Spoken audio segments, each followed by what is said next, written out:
Hello and welcome to Bloodsport MMA. Today we will recap the amazing event UFC 273 that happened yesterday. We will talk about the Khamzat fight, the Aljo fight and the Volk fight. Let's start with Khamzat against Gilbert Burns. What a fight, man. What a fight. I'm still shocked. Like, I was literally, during the fight, I was shaking. My hands were shaking because this gave me this Chandler Gaethje feeling. This is a feeling that you very rarely get in fights. That you're so high that you can't take it anymore. Like, after that fight, I was so relaxed because I knew nothing can shock me anymore. Nothing can, like, all my energy is drained. It was so crazy. It was other than I expected. Burns really showed what a tough guy he is. He really showed all his abilities, especially in the striking, man. His striking is really top level. Khamzat did a really nice job, especially in the first round. He clipped Burns. He did a good job with wrestling. You definitely saw that Khamzat is so strong when it comes to the wrestling. Burns tried to take him down several times, and he couldn't even, like, his legs didn't even move. He was so strong. His takedown defense was crazy. I know Burns is not a wrestler, but he's a high-level jiu-jitsu guy with good wrestling. And Khamzat took him down. Khamzat really is a star when it comes to wrestling. That's why the Colby Covington matchup interests me so much, because I want to see who really is the better wrestler. We learned a lot in that fight. Khamzat showed his cardio. He had amazing cardio. Burns too. Burns and Khamzat both, like, to go 3 rounds like that, swinging and grappling and just high output all the time, that's so tough to do. And huge respect to both of them competitors. It was perfect for Khamzat, I think. Even though he took some damage, it was perfect for him. He learned so much in that fight. He did some mistakes. I was very unhappy with his overhands. Like, I think in the second round it was that he threw so many overhands without anything before it. Just pure overhands, sloppy overhands, and he always got caught during the overhands, because of course if you throw an overhand like sloppy like that, the other one can clip you with jabs and crosses because they're faster punches. So he definitely needs to work on that, getting overexcited and try to knock him out with every shot. Every time Khamzat picked his shots, he got the better out of Burns. So this really was a fight that we and the fighters learned a lot, and I think they will both come back a better fighter. Burns just showed his heart, man. Khamzat too, but the heart of Burns on the ground. He got ground pounded, like he got clipped by Khamzat really bad, and he ground pounded him like crazy. Opened him up with the elbow, and Burns was just on his back, punching back. It was crazy. It was really insanity, man. Huge respect to both of them. Huge respect. What I have to say to the knockdown in the 3rd round. Yeah, knockdown. He hurt him, yes. He hurt him with a nice punch. With a really nice punch. But the punch that sent him to the ground, if you rewatch it, it was to the back of the head. Because Khamzat was like a little bit hurt from the punch. Had his head like this. And then the punch came to the back of the head. So he, in my opinion, didn't fall down because, like, he got clipped to the chin and was like falling down. It was more like the pressure of the shot coming to the back of the head that sent him down real quick, and he immediately shot the takedown and got him down. So it wasn't a real knock. He wasn't knocked down, you know what I mean? Of course he was on the ground, but it wasn't like a knockdown because he was like nearly out. But he was hurt, definitely.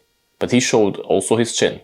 Like, Burns has power. Burns hit it with many shots. What I didn't get was the kick that Burns threw when Chimaev was on the ground.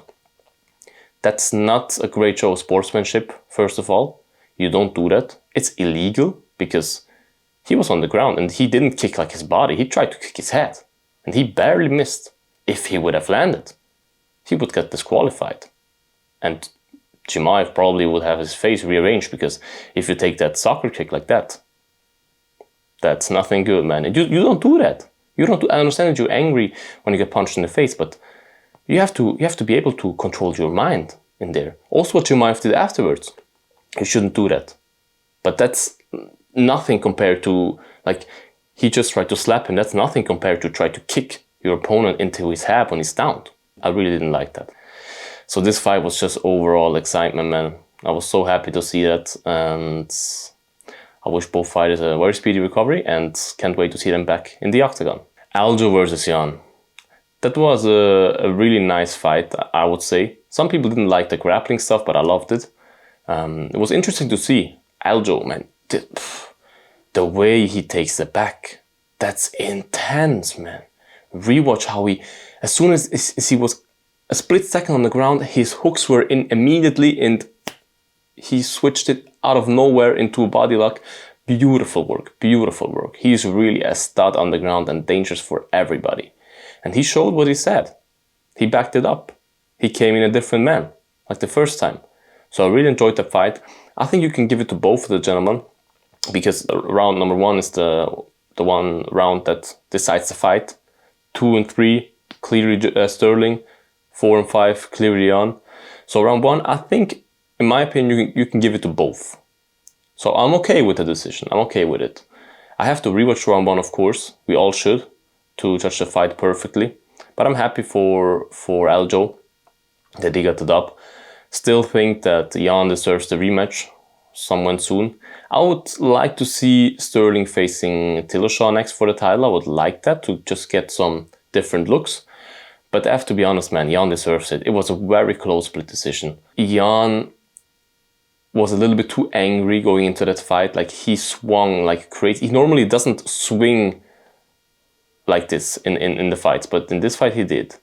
So I think with a different approach, Jan is a beast, man. Jan is a beast. So he definitely deserves the rematch very soon.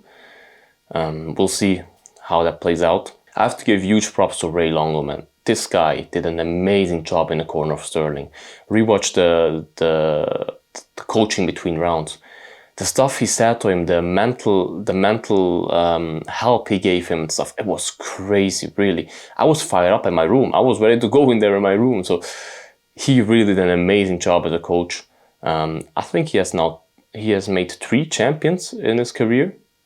So huge respect to Ray Longo, a real legend and a very underappreciated coach in my opinion. Then we come to the main event, Volkanovski against Zombie. I really don't have too much to say about this other than Volk is just a different level. I said it in my prediction video that there's levels to this, and Volk is really just on another level. The Zombie had nothing to give him, nothing. The Zombie, don't mistake me, the Zombie is a beast. Zombie is a good fighter. He's top of the food chain. But Volk is just a different level. Volk is just, for me, right now, honestly, pound for pound number 1. Because pound for pound number 1, you have to think. If Volk would be a middleweight, welterweight, would he beat Usman? Honestly, it's always hard to say because you can't compare a fighting style of a featherweight to a fighting style of a welterweight because, yeah, your body is built different, all that, of course. But I think Volk would beat, in that unreal matchup, Volk would beat Usman if he would have the same size as Usman. I think he's the better fighter. The speed of Volk was crazy. His speed of his punches, beautiful, and every punch that connected, you saw the power behind it. And Korean Zombie has a chin. That's why he didn't get knocked out. Most of the other guys would have been sleeping after their punches. And of course, the beautiful leg kicks again, the nice display of his wrestling. Just overall amazing performance by Volk. Kudos to him. One of the most underappreciated guys in the UFC. And for me, the pound for pound number 1. The call by Herb was very good in my opinion. Because why does he have to take unnecessary damage? Some people don't like the stand-up stoppages, but the fighter that is in there, he has a family at home, and his health is not like, he's still a human. He's not like a Robocop that you can repair after this and he's the same like before. No, the fighter leaves a piece of himself inside that octagon in a fight like that. And you as a referee want to, or your job is to make that piece that he leaves inside the octagon as small as possible. You want him to be able to be healthy after the fight, somehow. And if you don't get knocked down, like with Sean O'Malley and this Moutinho guy, if you don't get knocked down, if you take, like a zombie, walk forward, take punches, damage, and look like the Korean Zombie did after round 4, the fight has to be stopped, definitely. You could even stop it earlier. So great job by Herb, great job by Volk, great display of hearts by the Korean Zombie. Overall, amazing event. I didn't like the crowd in Jacksonville, to be honest. It made me very angry that they booed Chimaev after that performance, that they booed Aljo after that performance. It's just not... You have to respect the fighters. You have to respect them. After performances like that, you have to give them the respect they deserve. Definitely. What was your opinion on the event? Write it down in the comments. Let's discuss it. How did you score the fights? Don't forget to subscribe to the channel, leave a like, show some love, and as always, eat your vegetables. Bye-bye. Blood sport out.